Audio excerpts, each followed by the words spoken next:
Hey guys, this is Curtis Alexander. I'm a pharmacist. In this video, we're going to be comparing Aimovig versus Vyepti.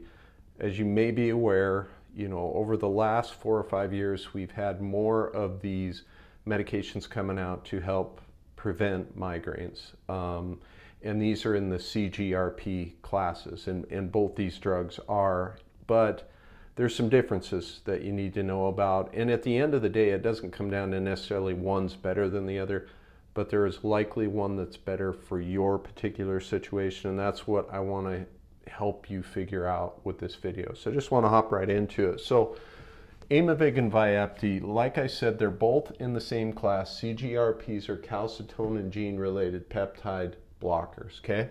Now with Aimovig, one of the first differences you see, Aimovig is administered subcutaneously. So it comes in a auto-injector pen, and so a sub-Q injection is just the top subcutaneous, kind of the fat layer of the skin. It's only like a 1/2 inch long needle, so it's not a deep intramuscular injection, and so relatively painless when the technique is done right. But it's essentially, you press the pen down, click a button, and it injects it for you. It's very simple.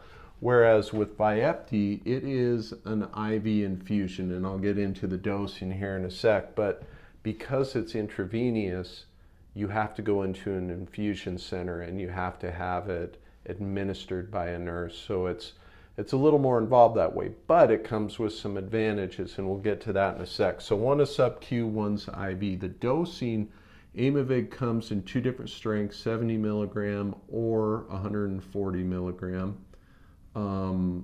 Everybody starts with the 70. Like I said, it's done once a month, every 30 days.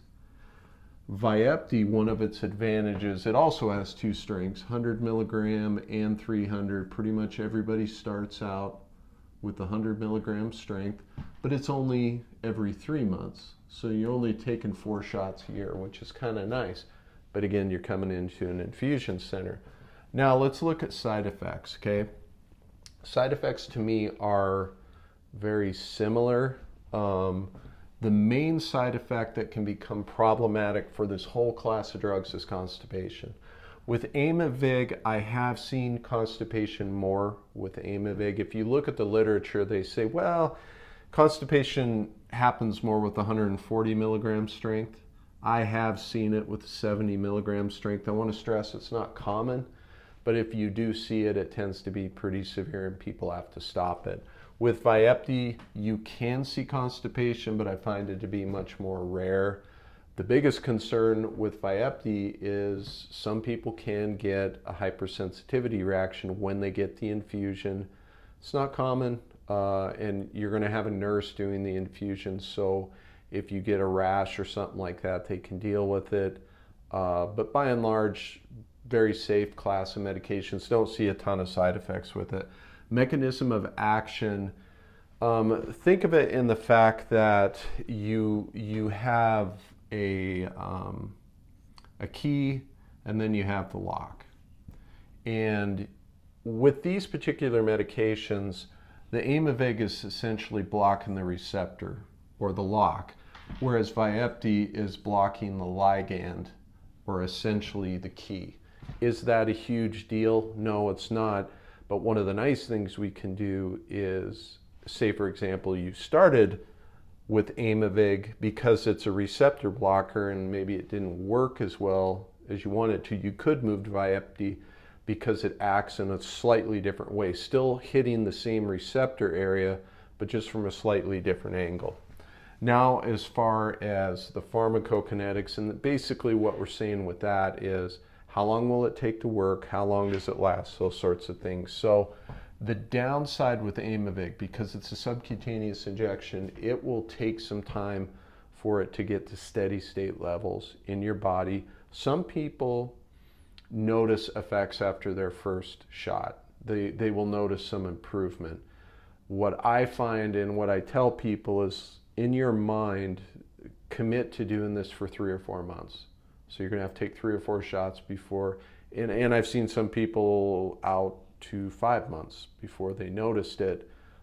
Is that commonplace? No, but you're probably going to be a few months before you get to steady state levels. If you get to 3-4 months, no improvement, probably not a lot of benefit to continue in it any longer. But the nice thing about Vyepti is after your first dose, because it's intravenous, it's directly into your bloodstream, you're up to steady state levels right away. You tend to see a little faster results with Vyepti. Okay, now this is where the rubber meets the road. Which one works better? What sort of results do we see? And we see good results with both of them. Interestingly, so let's talk about how many decrease in days. So people will come in and say, well, I have 15 migraine days a month. What sort of decrease do we see with Aimovig? At the 70 milligram dose on average, we're seeing a decrease in 6 migraine days per month. Same with the 140 milligram dose. It's kind of interesting. There's not a huge bump. When somebody goes up to the 140 milligram dose, that's usually because the 70 milligram may be wearing off a little bit, so we're going to bump them up to a higher dose. Not necessarily because it's better, but because sometimes people need the higher dose to get the same benefit. The minus 4.2 is what they saw in the placebo group. I always put this in there because the placebo effect is real. So you could still see a drop even thinking you're getting a drug. But by and large, around 6 days, we do see a slight increase with the Vyepti, minus 7.7 days and then minus 8.2 days with the higher 300 milligram strength. Again, almost a 6-day decrease in the placebo group. Now, this next stat is the number of people who saw at least a 50% reduction in migraine days from the 1 to 3 month mark, 40% in the 70 milligram, 41 in the 140 milligram, and then 23 placebo. Again, we saw a little bit more of an improvement with Vyepti, 57.6, 61.4. Again, both effective. You just got to kind of look at your particular situation. If in the area of the country I live in, there's a lot of people that live remote. It's more convenient for them to do an at-home Aimovig where they can just do the injection themselves. It's difficult for them to schedule and get into an infusion center. If you're somewhere where it's easy to get to an infusion center, Vyepti may be the answer. You know, for every person, there's going to be a different situation. Those are just some of the things that come up. So if you've taken Aimovig, if you've taken Vyepti, I'd love to hear your thoughts in the comments, and I know other people find those helpful as well. I hope the video was helpful. Make sure to like and subscribe. That helps me. And I hope the video was helpful. So until the next one, this is Curtis. Thanks.